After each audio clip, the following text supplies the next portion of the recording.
They are one of the most magnificent creatures on Earth.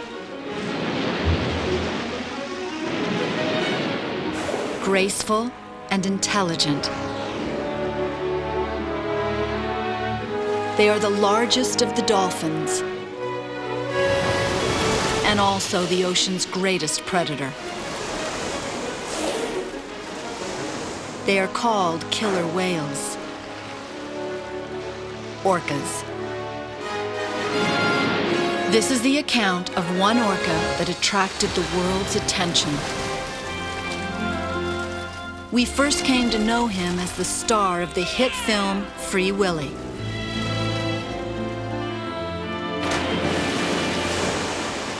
But his real name is Keiko. And unlike his computer-created double, he was not freed, but remained in captivity. As you're about to discover, Keiko's ordeal is just as amazing as any Hollywood plot. His plight sparked a monumental human effort to return him to the wild.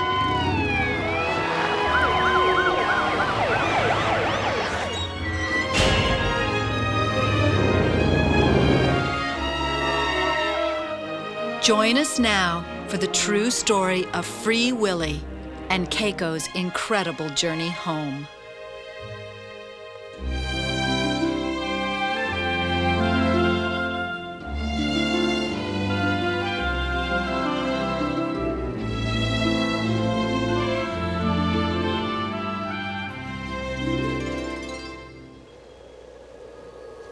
Keiko's story begins nearly 20 years ago, off the coast of Iceland. In these cold waters, Keiko was born into a highly evolved society of orcas. Air-breathing, warm-blooded mammals like us, orcas have evolved over 35 million years, one of the most advanced social orders found in the animal kingdom.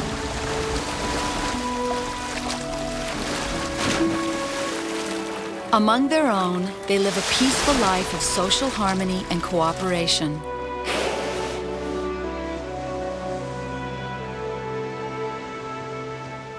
The heart of the family is the orca mother.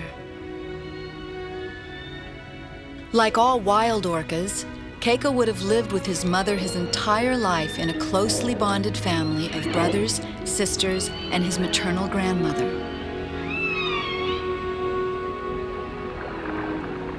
Keiko was watched over closely and nursed for the first 18 months before learning to hunt schools of herring, the mainstay of wild orcas in the North Atlantic.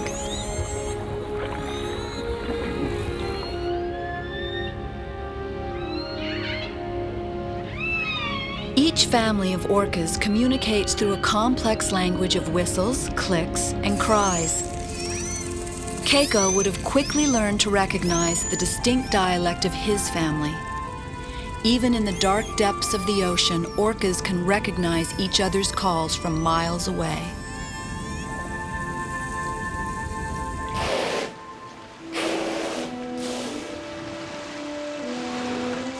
Keiko might have lived in these waters for up to 50 years, but fate would soon change his life forever.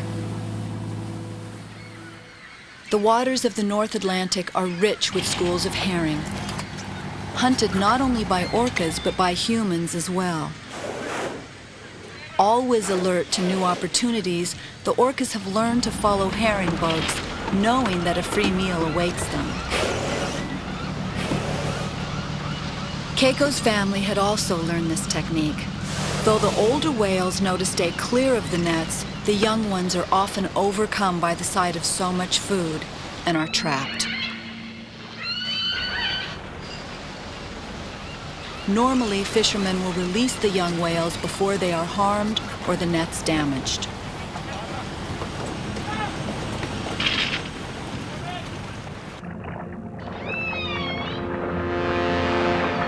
"17 years ago, during one such feeding frenzy, everything would change for Keiko. The captain of the herring boat, Gudrun, had been offered thousands of dollars to capture a young orca. Keiko was drawn into the net by the teeming school of fish. Once inside, he was trapped. From accounts of other captures, he likely cried out in panic. His mother probably circled the net frantically, but for her baby, there would be no escape. Barely 2 years old, Keiko was taken from his family.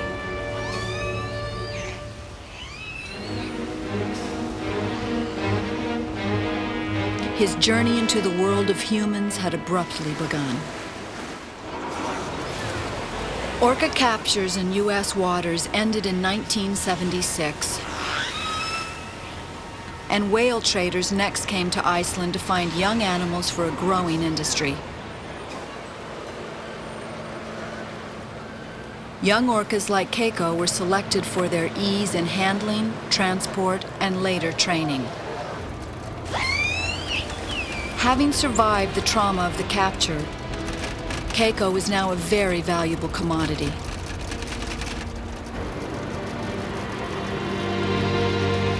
Brokers arranged for his shipping from Iceland to marine land of Ontario in Canada.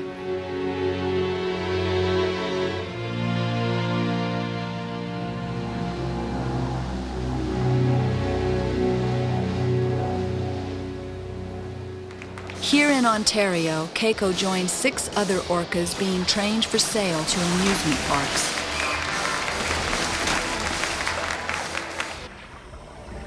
He is the youngest of the group and is constantly harassed by the others.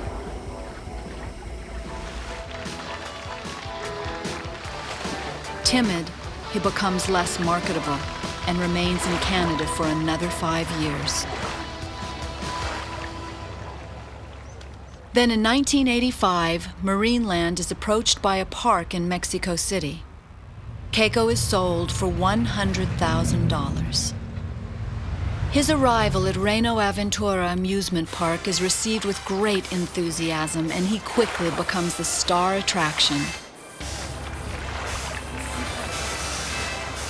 The spectacle of such an exotic creature performing in the middle of Mexico draws enormous crowds.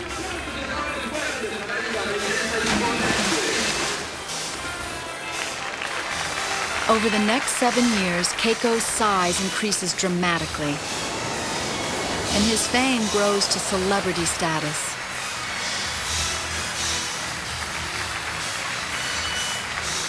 For millions of Mexican children, a trip to Reno Aventura and a chance to see Keiko is a dream come true.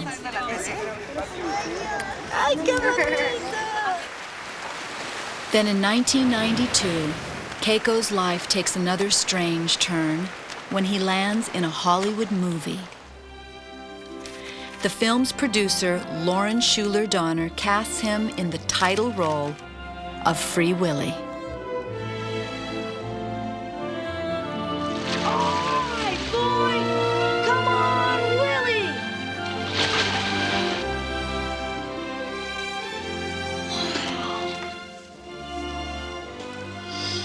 The script called for a whale that was a solo whale in a tank, and it all came down to this one tank in Mexico, in Reno Aventura, where they had a whale, a young whale, in a tank not too fancy, all alone, with a holding tank next to it that we could use.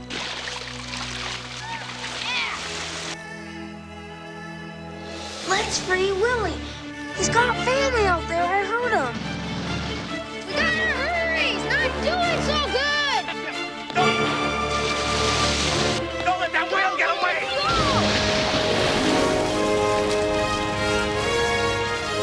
Yeah!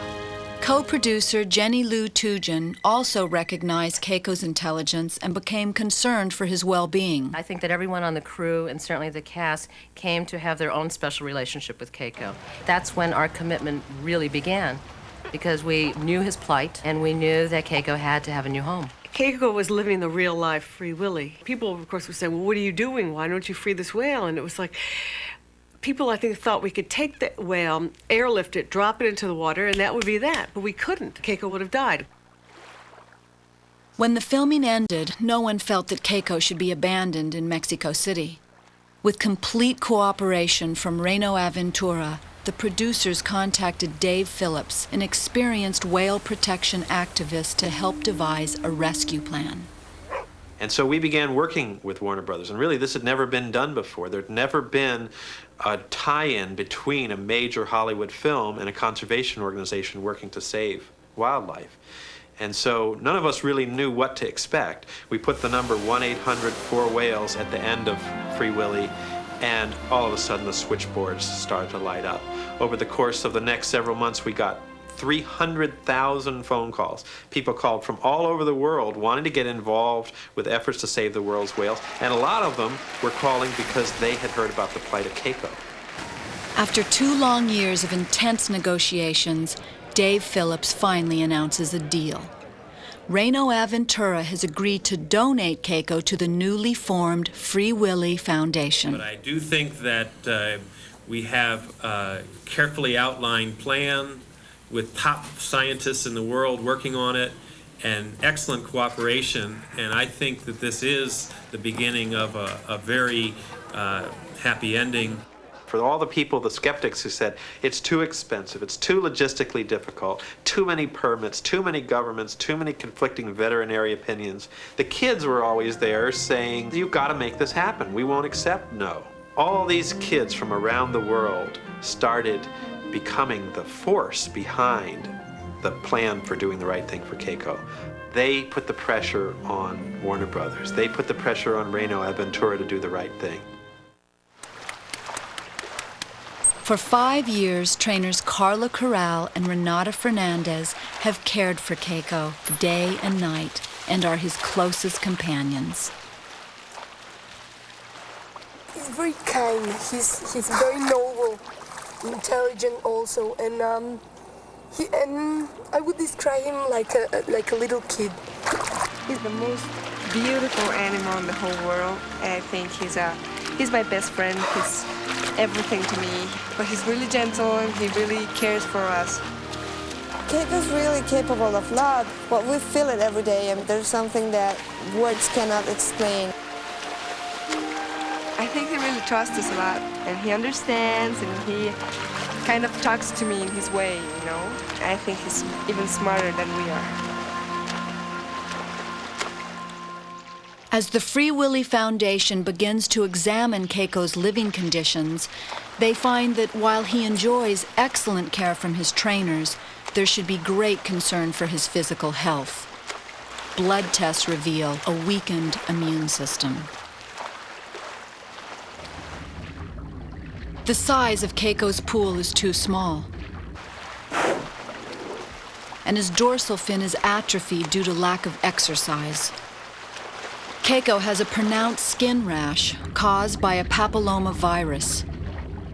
The condition is aggravated by the chlorinated artificial salt water that is far too warm.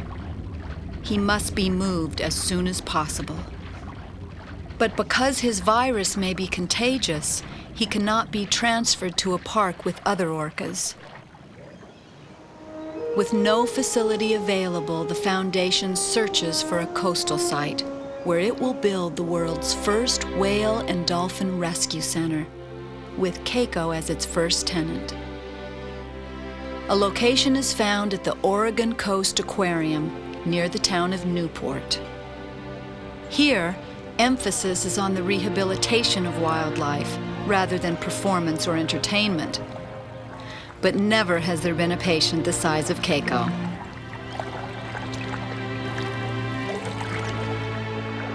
$7 million are donated by the Macaw Foundation and Warner Brothers, and construction of a new facility begins immediately. Director of the aquarium, Phyllis Bell. It's been a really short construction schedule, only about 11 months. You really need about 18 to 24 months for a project of this size, but the contractor agreed to do it on a fast-track basis. We did a design-build process, which means the design was going just right ahead of the construction. With construction underway in Oregon, Dave Phillips returns to Mexico City to organize a team of trainers and veterinarians who will engineer Keiko's relocation. If we can do some exercise behaviors to get his muscles to be not so stiff, and then... Dr. Lanny Cornell is a marine mammal veterinarian with extensive experience in the transport of captive orcas. He is chosen to direct the complex operation of Keiko's move. You guys can give him lots of love and attention, and he'll be a happy boy. Okay. Because of the close bond Carla and Renata have developed with Keiko, it is crucial for them also to accompany him to Oregon. Well, we are planning to go with Keiko and then to stay with him for a while, maybe 4 to 6 months, until we train a new trainer to train Keiko. When he goes to Oregon, the trip is going to be very long and very stressing because he's going to be in a new place with a different temperature, with different people, different language. Everything's going to be different. So I think it's very, very important that we are with him all the time because, I mean, we are going to be his main support. After weeks of regular medical examinations, Dr. Cornell reports back from Mexico that Keiko's health appears even more at risk. We're 2 weeks away from when we're supposed to be moving Keiko, and the veterinarians are extremely concerned with the blood work coming in. We think we have to get Keiko out of there for his health, and that if the blood work comes up any worse than it is now, it could mean that Keiko's life is in danger. Phillips and Cornell realize that Keiko's deteriorating health has reached a critical stage.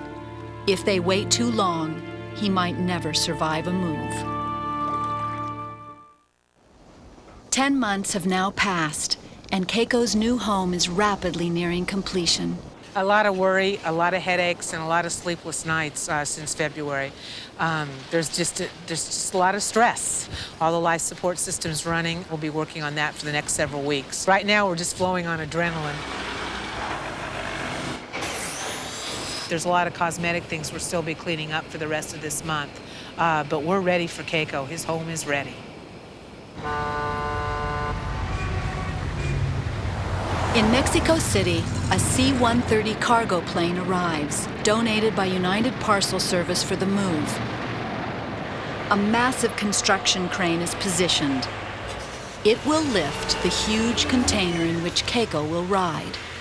So he's going to go backwards? He's going to go backwards to the airport, and which is fine. That's not a, then we can not just a problem. spin it there. And then we don't even have to spin it around because it's going to go into the airplane nose first, so it'll come right off the back of the truck. Okay. For Dave Phillips and Lanny Cornell, the logistics of airlifting a 7,000-pound orca seem to get no less complex, despite months of detailed planning. More than 20,000 people a day now pour through the gates of Reino Aventura to bid farewell to their beloved friend.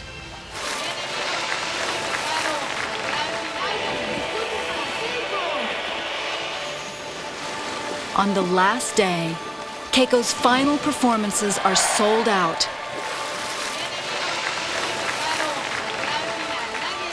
Like all great performers, Keiko rises to the occasion with an unforgettable final performance. The outpouring of affection is overwhelming. Everyone realizes that this is the last time they will see Keiko in Mexico. By midnight on moving day, everything is ready to go. A team of U.S. and Mexican trainers ease into the water and comfort Keiko in preparation for the big moment. First, he must be fitted into a customized canvas sling. For months, this has been a routine part of Keiko's daily training. But Dr. Cornell is concerned that the roar of the crane, the bright lights, and the hundreds of spectators may cause Keiko to panic.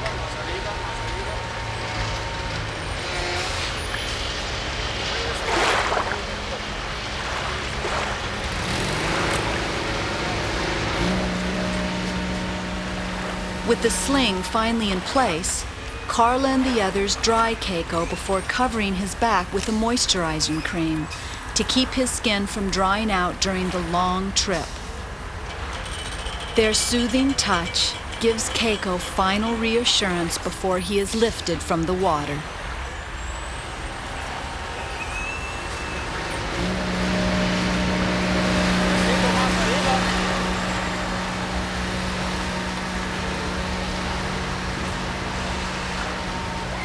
In the wild, a whale out of water is a whale about to die.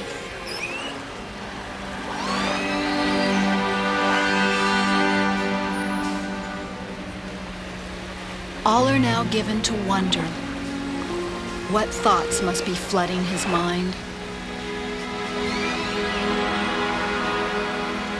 Does he recall that traumatic night nearly 2 decades ago when he was taken from his family in much the same way by another group of humans? Hanging in the night sky, so vulnerable, Keiko's fate lies, once again, completely in human hands.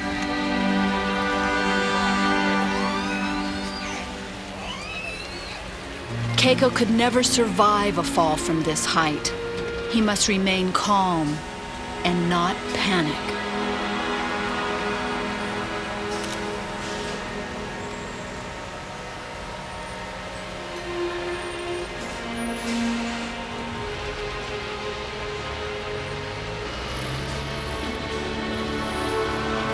Keiko will remain in the sling for the 14-hour ordeal that lies ahead.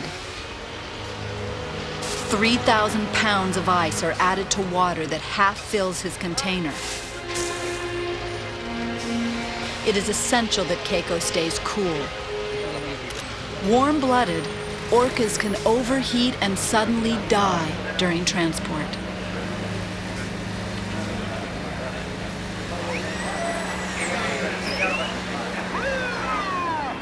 It is now 2 a.m.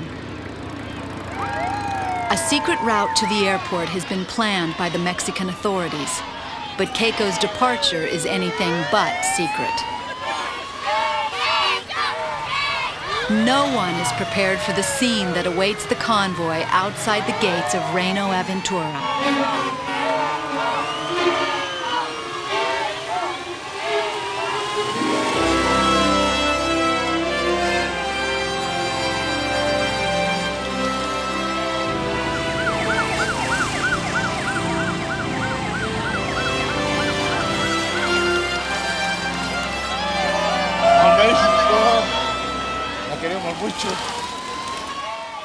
The scene quickly erupts into a wild, spontaneous parade as thousands of people follow and also delay the Keiko Express all the way to the airport.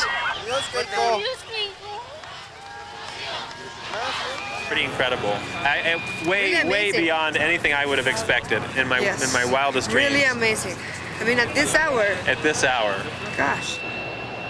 Now, seriously behind schedule, the crew begins to load the massive live cargo into the plane. Roller bars are positioned on which the 15-ton package will glide. Bring that out. That pipe, yeah. But suddenly, the crate lurches forward and comes to a grinding halt. A roller is hopelessly jammed. The crew works frantically for hours, and even more time is lost.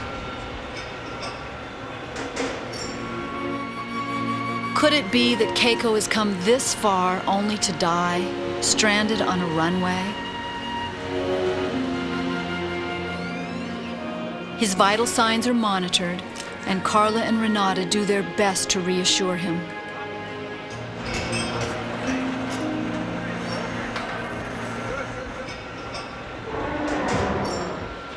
Two tense hours later, at 5 a.m., the jammed roller is freed and Keiko disappears into the belly of the plane.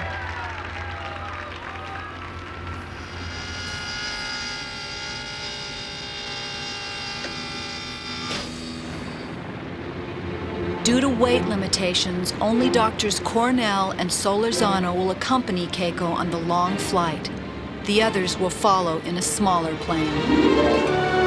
As they ascend into the pre-dawn sky, Keiko begins his journey home, fueled by the love and blessings of the people of Mexico.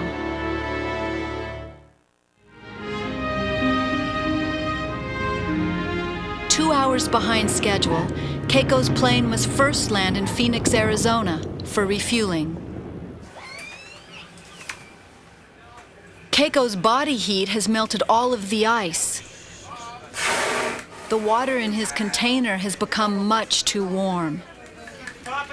Even though further delay is risky, Dr. Cornell orders 2,000 pounds of ice and a change of water before they can proceed.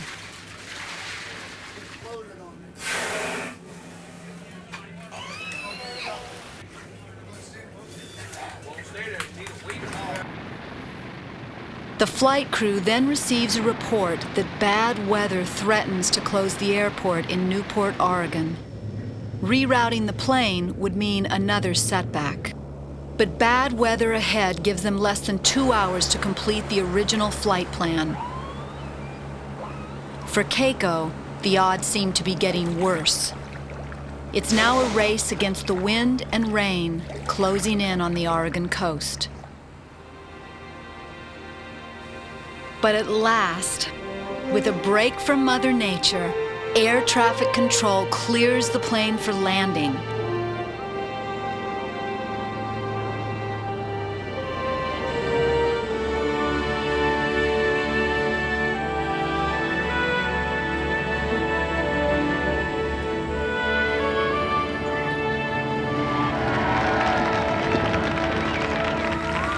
A stampede of reporters from around the globe has descended upon this quiet little town to cover Keiko's story. Hundreds of journalists and thousands of spectators have been waiting for hours in the rain. Just doing great. Talk to the vet, everything's okay. So we're going to be trying to get him to the aquarium as fast as we can. Keiko has been in the container for more than 16 stressful hours, and yet miraculously has remained calm.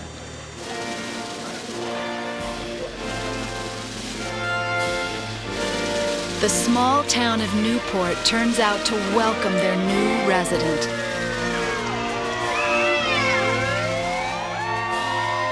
Children can't believe that Keiko, the hero of Free Willy, is going to be their neighbor.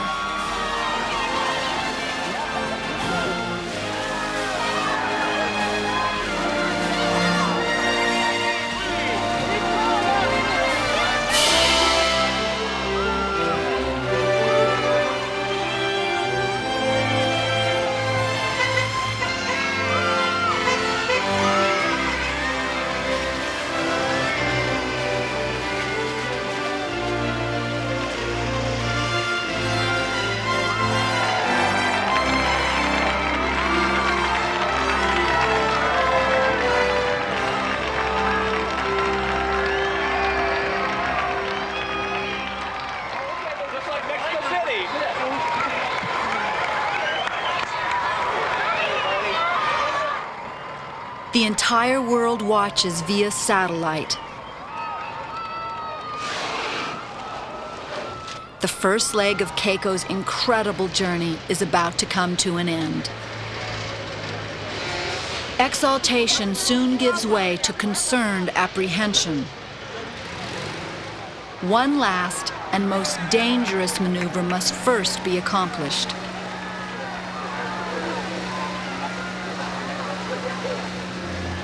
Keiko must be lifted one last time.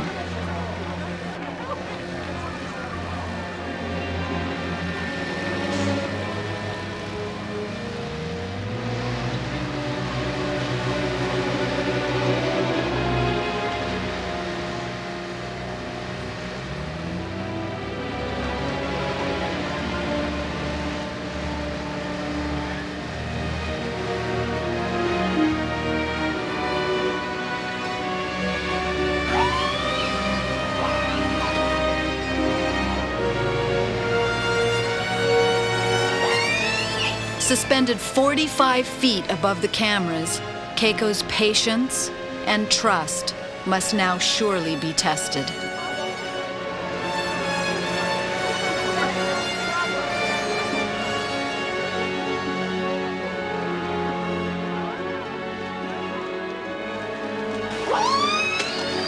The noise and bright light seem to stir him.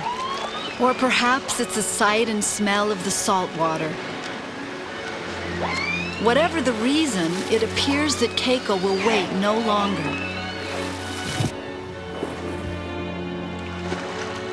The order is given, and with a final roar of the giant crane, Keiko is safely back in his natural element.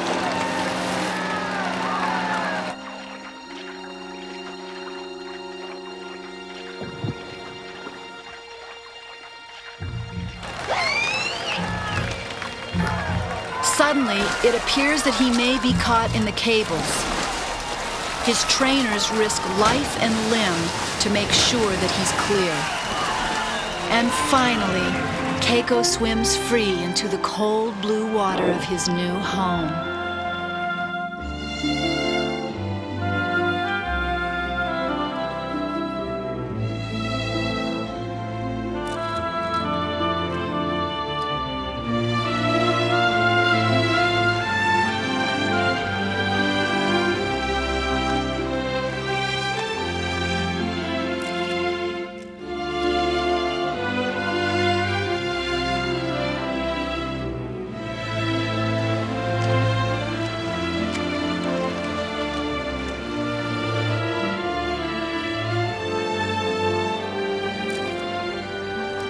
Keiko's triumph makes headlines around the world. He's front-page news. It's clear that Keiko has become the world's most famous whale. He's an overnight sensation, even appearing on network television. How's Keiko adapting to his new home there in Oregon? He's doing just beautifully. But again, it was the children who had inspired Keiko's rescue. All these kids from around the world started becoming the force behind the plan for doing the right thing for Keiko. They were writing to us by the droves saying, why can't Keiko find a new home? Across the United States and around the world, they raised nearly $100,000 to help build Keiko's new home. Keiko's biggest fans, the children, understood and championed his right to be with his family. I hope he comes to Newport safely and, he gets a better life. So we can get him back in the ocean. To return him to the wild. Their pods are split apart, and they need to be together. It has been a gargantuan undertaking, but fantastic achievements often spring from the purest minds.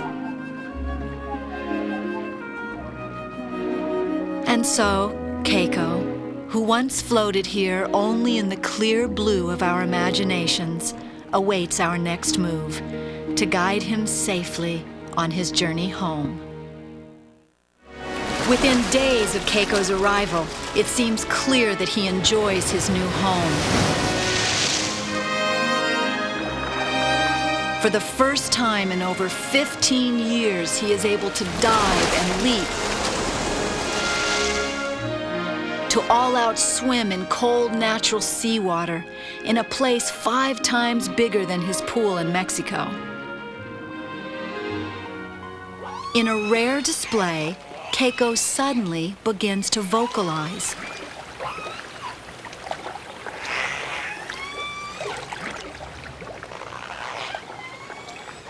I laid down on the side of the pool and started whistling to him like the trainers in Mexico had to call him, and all of a sudden he broke into this killer whale vocalization that went on and on and on. Dr. Cornell wonders if Keiko recalls this dialect from his youth. To help answer this important question, the Free Willy Foundation turns to Dr. Roger Payne, a world-renowned expert on whale vocalization and acoustic science. killer whales make sounds which have components and elements in them which occur all over the world in all killer whale groups. But for every family of killer whales, there is a specific few sounds which only that family makes.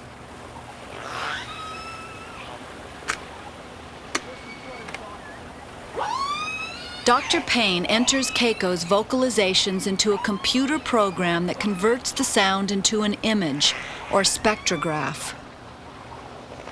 Much like a fingerprint, these images identify Keiko's unique language structure and will perhaps provide a clue in finding his family. A hopeful match to the sounds of a group of wild orcas still living in Iceland. There are an estimated 6 orca families living along Iceland's eastern coast. Of these, 5 have been recorded. It's now clear that Keiko is speaking a dialect common to these orcas. But to which family? Many hours of research are needed to finally make that match. It is a true environmental detective story, but thanks to Keiko's newfound desire to speak, one that someday may be solved. No matter what his remarkable progress, Keiko's eventual release lies in the hands of humans and the politics of government.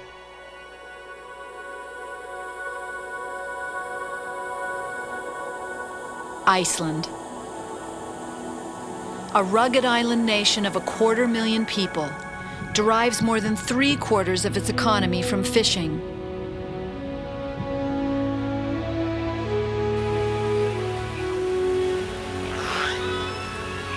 But over a 10-year period, nearly 100 orcas were also taken from its waters.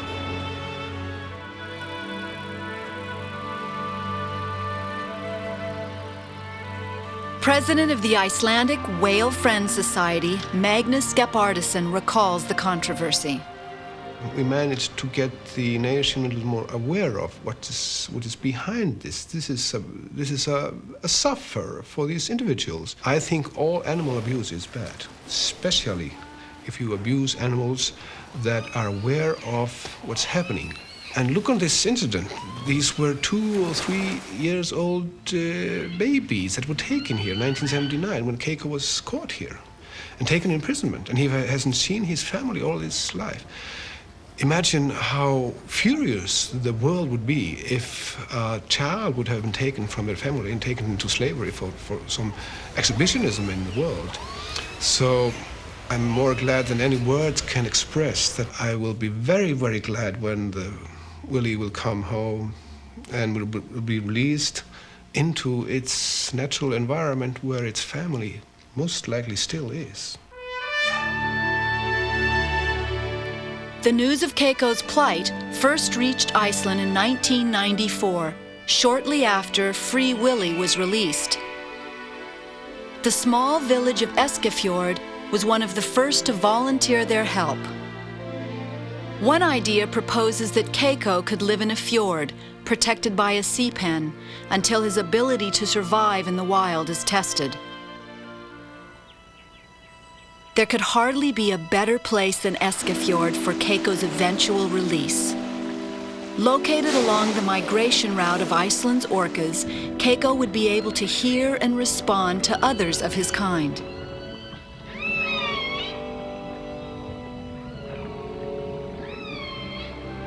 But the final word on his return rests with the government in Reykjavik.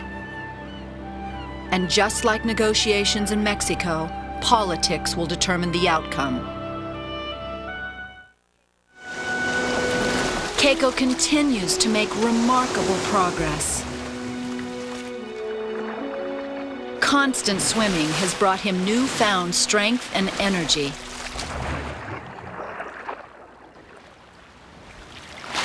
For Carla, the ocean water is so cold at 49 degrees that she now needs a wetsuit. But Keiko thrives. He now eats nearly twice as much, 200 pounds of restaurant-quality herring and capelin each day.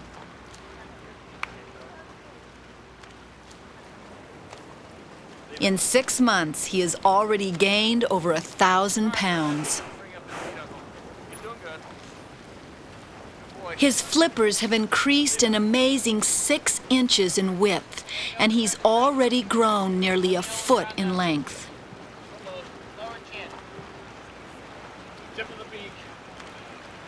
Keiko seems to enjoy the measurements and gets in on the act by holding the tape measure in his mouth.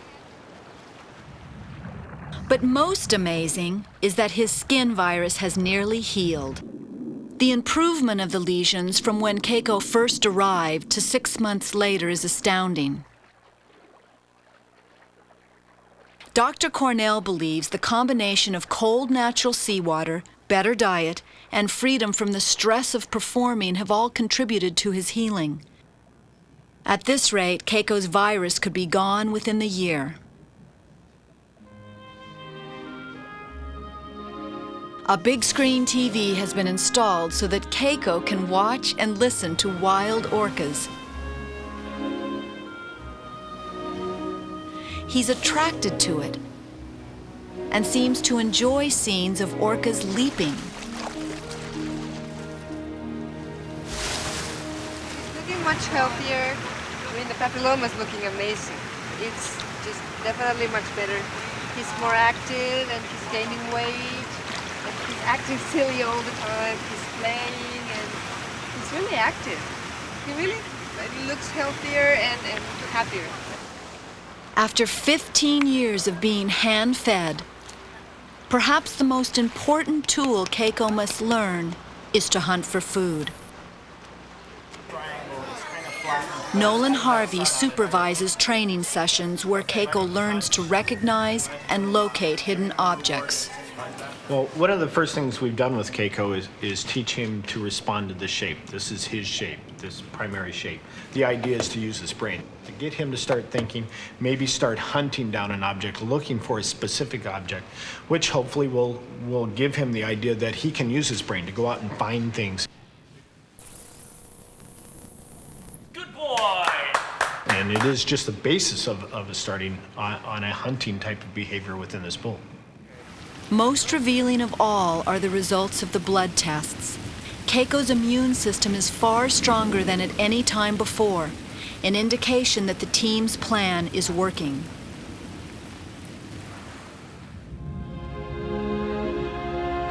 But his 6 months of success mark another inevitable milestone. Now it is time for Carla and Renata to leave their beloved friend and return home. For them, it is a time of celebration and sadness.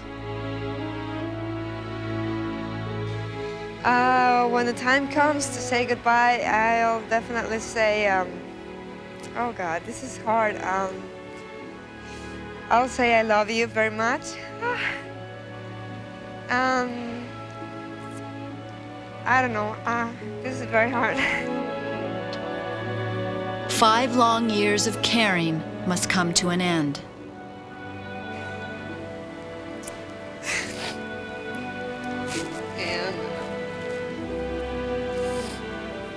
And I know I'm living part of my life, the most important part of my life here.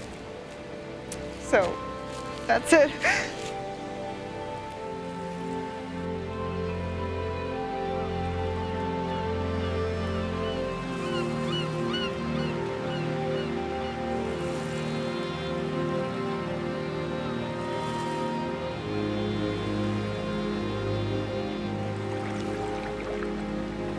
As hard as it is to leave, Carla and Renata know that they must, in order for Keiko to gain the independence he will need to survive in the wild.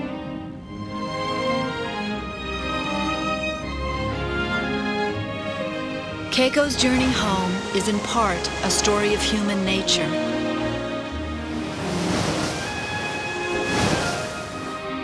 What began with cruelty and greed has been eclipsed by our compassion and love. A love that can heal a whale.